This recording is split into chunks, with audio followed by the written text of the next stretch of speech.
სხეულმა როგორც კი უარი თქვა ამ პერსონაჟის თამაშზე, იმიტომ რომ გაჩნდა კიბო. რა პერსონაჟს თამაშობდი? უხეში, არარომანტიკული, დამოუკიდებელი ქალი.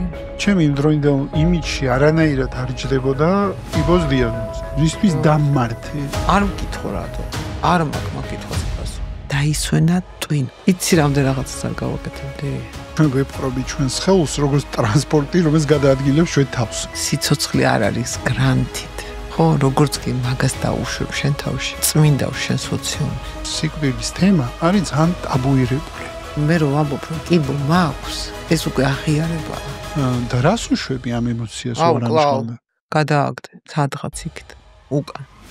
რომელი უფრო სასიამოვნო იქნებოდა, ახლა რა ვიცი. უჩმაიკა თუ მე დავამარცხებდიყო, რა თქმა უნდა, მე დავამარცხებდიყო, ბევრად უფრო სასიამოვნოა. სიყვარულის მოპოვებას არ სჭირდება არაფრის დამტკიცება. შეგიძლია აკონტროლო რა, როგორი იქნება დასასრული.